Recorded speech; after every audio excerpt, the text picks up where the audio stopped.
ওয়ালা তাকতুলুন নাফসাল্লাতী হারামাল্লাহু ইল্লা বিল হক। আল্লাহ রাব্বুল আলামিন যে প্রাণকে হত্যা করতে বারণ করেছেন তাকে কি করা যাবে না? হত্যা করা যাবে না, ইল্লা বিল হক। তবে ন্যায়সঙ্গতভাবে হত্যা করা যাবে। ন্যায়সঙ্গতভাবে কি করা যাবে? এর মানে কি?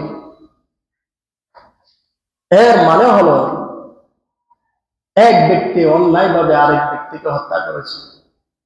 আব্দুল্লাহ আব্দুর রহমানকে হত্যা করেছে অন্যায়ভাবে। তখন শরীয়তের বিধান, কাতেল হত্যাকারী, যারা মাকতুলের বংশধরা যাদেরকে হত্যা করা হয়েছে তাদের জন্য সুযোগ আছে তার থেকে কিসাস নেওয়া, যে আমার ভাইকে তুমি হত্যা করেছো, আমরা তোমাকে হত্যা করব। এবং সেটা প্রয়োগ করবে ইসলামিক রাষ্ট্র প্রধান। এই যে হত্যাটা, হত্যার বদলে হত্যা, এটা অন্যায় নয়, এটা নেই। আল্লাহ রাব্বুল আলামিন কোরআনুল কারীমে বলেন, ওয়াফিল কিসাসি লাহায়াতু ইয়া উলিল আলবাব। এই জ্ঞানীরা, এই বিজ্ঞরা, কিসাসের মধ্যে রয়েছে জীবন।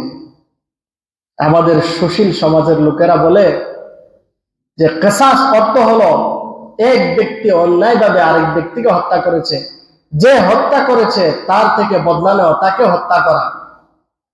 তাহলে আমরা দেখতে পাচ্ছি যে যে হত্যা করেছে সেখানেও একজন মারা গেছে, আবার যদি কিসাস নেই সেখানে আরেকজনকে মারা হচ্ছে। অথচ কোরআনুল কারীমে আল্লাহ রাব্বুল আলামিন বলেন, ওয়াফিল কিসাসি লাহায়াতু ইয়া উলিল আলবাব। হে জ্ঞানীরা, নিশ্চয়ই কিসাসের মধ্যে রয়েছে জীবন।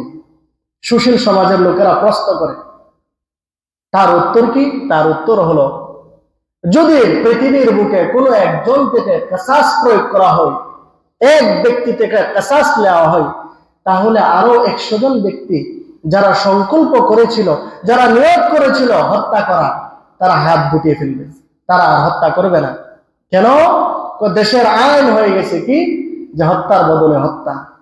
তাহলে আল্লাহ রাব্বুল আলামিন যে বলেছেন, ওয়াফিল কিসাসি লাহায়াতু ইয়া উলিল আলবাব, হে জ্ঞানীরা, কিসাসের মধ্যে রয়েছে জীবন।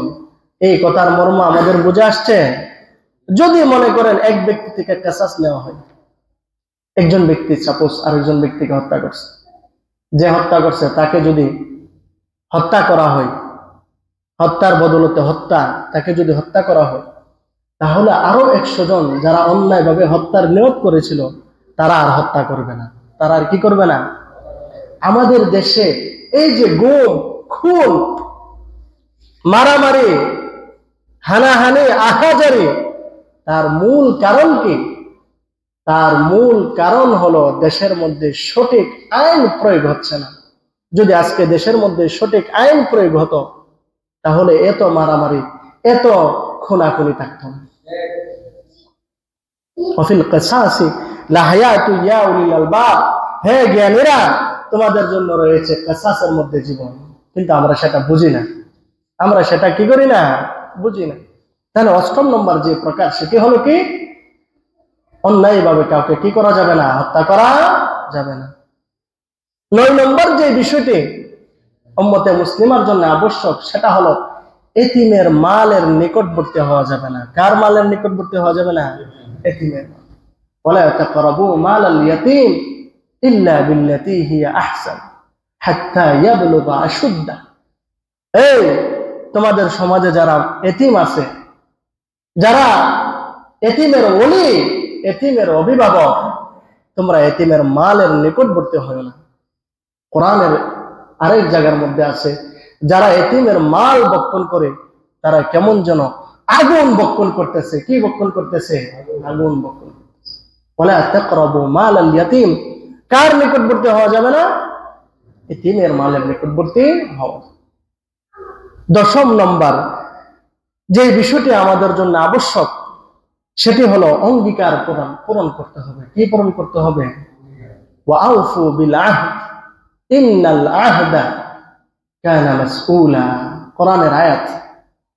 তোমরা কি করো? অঙ্গীকার পুরা করো। তোমরা কারোর সাথে ওয়াদা করেছ যে আমি আগামীকালকে এটা করব, তুমি তোমার ওয়াদা রক্ষা করো। কেননা হাসরের ময়দানে তোমাদের ওয়াদা সম্বন্ধে সকলকে জিজ্ঞাসিত হতে হবে। তোমাদেরকে ওয়াদা সম্বন্ধে জিজ্ঞাসা করা হবে, তুমি ওয়াদা করেছিলা, ওয়াদা কেন তুমি ভঙ্গ করেছিলে? যেমন মুনাফিক দুই প্রকার, একটা হলো ইতিকাদি আর একটা হলো আমলি। যে মুনাফিক ইতিকাদি, যার বিশ্বাসের মধ্যে রয়েছে নেফাকিপা, যার বিশ্বাসের মধ্যে রয়েছে নেফাক, কপটতা, সে হলো জাহান্নামী। সে কেমন জাহান্নামী? ওই মুনাফিক যে ইতিকাদান বিশ্বাসে যে মুনাফিক, মানুষের সম্মুখে গিয়ে বলবে কি যে আমি ঈমান গ্রহণ করেছি, আমি ইসলাম গ্রহণ করেছি, অথচ প্রকৃতপক্ষে সে মুমিন নয়। ভিতরে হলো কুফরি লালন করতেছে আর বাহিরে বাহিরে বলতেছে সে মুমিন। সে হলো বিশ্বাসে মুনাফিক, সে হলো বিশ্বাসী কি? ওই মুনাফিকের স্থান কোথায়? ইন্নাল মুনাফিকিনা ফি দারকিল আসফালি মিনান নার। জাহান্নামের যে সমস্ত স্তরগুলি রয়েছে, ওই স্তরগুলির মধ্যে থেকে সবচেয়ে নিম্ন, সবচেয়ে নিকৃষ্ট যে স্তর, যে স্থান, সেখানে হবে মুনাফিকদের স্থান। সেখানে হবে কাদের স্থান? যেখানে গিয়ে জাহান্নামীদের মরক্তানি, জাহান্নামীদের পুষ, জাহান্নামীদের রক্ত যেখানে গিয়ে স্টক হয়, যেখানে গিয়ে জমা হয়, সেখানে হবে মুনাফিকদের স্থান। আর রাসূল পাক সাল্লাল্লাহু আলাইহি ওয়াসাল্লাম হাদিসে বলেন যে জাহান্নামের পুষ, জাহান্নামের রক্ত যদি এক বালতি দুনিয়ার বুকে ঢেলে দিত, তাহলে পুরা দুনিয়াবাসী দুর্গন্ধময় হয়ে যেত। লাউ আন্না দালবান মিন গাসাক ইহরাকু ফিদ দুনিয়া লাআনতানা আহলুদ দুনিয়া। যদি জাহান্নামের এক বালতি পুষ পৃথিবীর বুকে ঢেলে দিত, তাহলে পুরা পৃথিবী দুর্গন্ধযুক্ত হয়ে যেত। এই হলো জাহান্নামের এক বালতি পুষ। আর সেই পুজের স্তূপের মাঝে যাদের স্থান হবে, তারা হলো মুনাফিক। তারা হলো কি? আরেক প্রকার মুনাফিক হলো আমলি মুনাফিক। আমলি মুনাফিকদের আলামত হলো চারটি। কয়টি? চারটি। ইদা তুমিনা খানা, আমানত রাখলে খেয়ানত করে। কি রাখলে খেয়ানত করে? খেয়ানত করে, আমানতের খেয়ানত করে। 10 টাকা রাখলাম, ভাই এটা কালকে আমাকে দিয়ে দিও, আমানত। 10 টাকা খায়া তোমার টাকা হারিয়ে গেছে, নাই হারিয়ে গেছে টাকা, তাহলে এই ব্যক্তি আমানতের কি করলো? খেয়ানত। ওইদা হাদ্দাসা কাযাবা, কথা বললে মিথ্যা কথা বলে। কি বলে? মিথ্যা কথা বলে। এটা মুনাফিকদের আলামত। ওইদা আহাদা গাদারা, অঙ্গীকার ওয়াদায় আবদ্ধ হলে সে তার ওয়াদার বরখেলাপি করে, অঙ্গীকার পুরা করে না। এই হলো তিনটি। চতুর্থ নম্বর মুনাফিকদের আলামত হলো ওয়াইদা হাদ্দাসা কাযাবা, ওয়াইদা আহাদা গাদারা, ওয়াইদা খাসামা ফাজারা। যখন ঝগড়া লাগে তখন গালমন্দ করে। কি করে? তাহলে মুনাফিকদের আলামত কয়টি? ইদা তুমিনা খানা, যখন আমানত রাখা হয় আমানতের কি করে? ওয়াইদা হাদ্দাসা কাযাবা, কথা বললে কি কথা বলে? ওয়াইদা আহাদা গাদারা, অঙ্গীকার পুরা করে না। ওয়াইদা খাসামা ফাজারা, আর কারোর সাথে ঝগড়াঝাটি লাগলে গালমন্দ করে। কি করে? এই চারটি হলো আমলি মুনাফিকদের আলামত। আল্লাহ রাব্বুল আলামিন এই চারটি আলামত থেকে আমাদের সকলকে হেফাজত করুক। তাহলে 11 নম্বর যে বিষয়টি মুমিনের জন্য আবশ্যক, আমি সংক্ষিপ্তভাবে বলতেছি, আমার অনেক আলোচনা আছে, যেহেতু শাবান মাস, এটা শাবান মাসে অনেক আলোচনা। 11 নম্বর হলো সঠিকভাবে মাপতে হবে। কি? সঠিকভাবে মাপতে হবে। যেমন আল্লাহ কোরআন কারীমে বলেন ওয়াফুল কাইলা ইদা কিলু ওয়াউফুল কাইলা ইযা কিলতুম ওয়াজিনু বিল কিসতাসিল মুস্তাকিম। ওয়াউফুল কাইলা ইযা কিলতুম ওয়াজিনু বিল কিসতাসিল মুস্তাকিম। যখন তোমরা কাউকে মেপে দাও তখন তোমরা মাপার ক্ষেত্রে মাপটা পূর্ণ করিও। আর যখন কাউকে ওজন করে কোনো কিছু দাও তখন পাল্লা, সঠিক পাল্লা দ্বারা ওজন দিয়ে তোমরা মানুষকে দিও। যেমন আমাদের দেশের কিছু লোক আছে, কেনার সময় একটি পাল্লা দ্বারা ক্রয় করে, বিক্রি করার সময় আরেকটা পাল্লা দ্বারা কি করে বিক্রি করে। এরকম আছে না সমাজে? তাহলে কি তারা সঠিকভাবে মাপতেছে, সঠিকভাবে ওজন করতেছে? যেমন হযরত সালেহ আলাইহিস সালামের সম্প্রদায়ের উপর আযাব আসার মূল যে কয়েকটি কারণ ছিল, তোর মধ্যে একটি হলো তারা যখন মানুষকে কোনো কিছু মেপে দিত, মাপার সময় তারা কম বেশ করতো। কি করতো? হযরত সালেহ আলাইহিস সালাম এসে বলতেছে, এই আমার সম্প্রদায়, তোমরা মাপার ক্ষেত্রে পূর্ণ করিও, কম বেশ করিও না। হযরত সালেহ আলাইহিস সালামকে তারা হুঙ্কার দিত, এই সালেহ, তুমি কি আল্লাহর ওলি হয়ে গেছো, বুজুর্গ হয়ে গেছো? বেশি পীরসামি করলে আমরা এলাকা থেকে তোমাকে বাহির করে দেব। সমাজের মধ্যে দেখবেন লোকেরা যখন সৎ কাজের আদেশ করে, অসৎ কাজ থেকে বারণ করে, কিছু লোক আছে সমালোচনা করে, এই দেখো আল্লাহর ওলি হয়ে গেছে, বুজুর্গ হয়ে গেছে, 2 দিন আগে কিছু খাইতে পারছে না, এখন আমাদেরকে এসে কি শোনায়, কোরআন হাদিসের বাণী শোনায়, আমরা যেন কোনো কিছু বুঝি না, এইসব কিছু বুঝে। সমাজের কিছু লোক থাকে এরকম। মনে রাখবেন, যদি সৎ কাজের আদেশ প্রদান না করা হয়, অসৎ কাজ থেকে বারণ না করা হয়, তাহলে একদিন আযাব আসবে, সে আযাব থেকে কেউ রক্ষা পাবে না। যারা যখন আল্লাহর আযাব আসবে তখন যারা ইবাদত করবে চুপ থাকবে, আর যারা খারাপ কাজে ব্যস্ত থাকবে সকলের উপর একসাথে আযাব অবধারিত হবে। এই কারণে সমাজের মধ্যে সৎ কাজের কি করতে হবে? আদেশ করতে হবে। অসৎ কাজ থেকে মানুষকে কি করতে হবে? বারণ করতে হবে।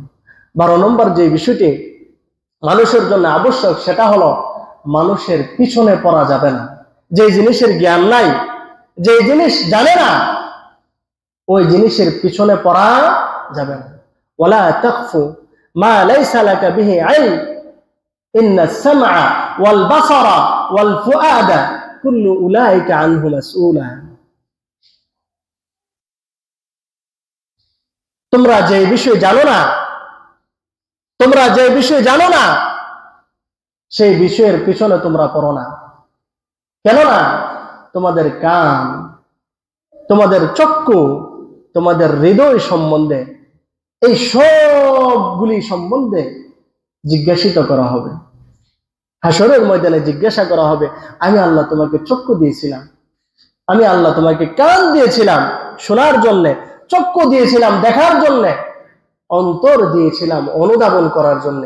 তোমরা এই চক্ষু, এই কান, এই অন্তর কোথায় ব্যবহার করেছো? সবগুলি সম্বন্ধে তোমাদেরকে হাসরের ময়দানে জিজ্ঞাসা করা হবে। উলাইকা কাল আনআম বাল হুম আযাল লাহুম কুলুবুন লা ইয়াফকাহুনা বিহা ওয়া লাহুম আ'য়ুনুন লা ইবসিরুনা বিহা ওয়া লাহুম আযানুন লা ইয়াসমাউনা বিহা উলাইকা কাল আনআম বাল হুম আযাল ওয়া উলাইকা হুমুল গাফিলুন। তাদেরকে আমি আল্লাহ কান দিয়েছিলাম কিন্তু কান দ্বারা সঠিকটা শুনে নাই, চক্ষু দিয়েছিলাম কিন্তু চক্ষু দ্বারা সঠিকটা দেখে নাই, অন্তর দিয়েছিলাম অন্তর দ্বারা সঠিকটা অনুধাবন করে নাই। উলাইকা কাল আনআম, বরং তারা হলো চতুষ্পদ জন্তুন্নে, বাল হুম আযাল, আল্লাহ বলেন তার চেয়ে নিকৃষ্ট। কেন? হাসরের ময়দানে যারা কাফের আর যারা মুমিন, মুমিনদেরকে জান্নাতের ফয়সালা হবে, আর কাফেরদের ব্যাপারে জাহান্নামের ফয়সালা হবে। হওয়ার পরে কাফেরদের জাহান্নামের ফয়সালা হওয়ার পরে পৃথিবীর বুকে শুরুনা লগ্ন থেকে শেষ পর্যন্ত যত প্রাণীরা ছিল সকলকে উপস্থিত করা হবে। তখন দুর্বল প্রাণীকে সবল করা হবে, সবলকে দুর্বল করা হবে। বলা হবে, এই দুনিয়ার বুকে যে সমস্ত সবল প্রাণীরা দুর্বল প্রাণীর উপর তোমরা অত্যাচার করেছিলে, জুলুম করেছিলে, তোমাদেরকে আমি আল্লাহ দুর্বলদেরকে সবল বানিয়ে দিলাম, তোমরা তাদের থেকে প্রতিশোধ নাও। দুর্বলদেরকে সবল বানানোর পরে তারা প্রতিশোধ নেবে। নেওয়ার পরে আল্লাহ রাব্বুল আলামিন বলবেন তোমরা মাটি হয়ে যাও। সকল প্রাণীরা কি হয়ে যাবে? মাটি হয়ে যাবে। জাহান্নামীরা যখন এটা দেখবে তখন হাই আফসোস করে আল্লাহর কাছে বলবে, ইয়া লাইতানি কুনতু তুরাবা। আয় আফসোস, আয় আফসোস, যদি আমরা এই প্রাণীদের মতন আজকে কি হয়ে যেতাম? মাটি হয়ে যেতাম। হাদিসের মধ্যে আসছে জাহান্নামীদের চেহারা থাকবে ধুলায় দূষিত। মূলত যে সমস্ত প্রাণীরা যাদেরকে আল্লাহ রাব্বুল আলামিন বলবে তোমরা মাটি হয়ে যাও, তারা মাটি হওয়ার পরে সেই মাটি দ্বারা কাফেরদের চেহারার মধ্যে নিক্ষেপ করা, যার মূল কারণ হলো তাদের চেহারা ওই দিন কি থাকবে? ধুলায় দূষিত, ধুলায় মিশ্রিত।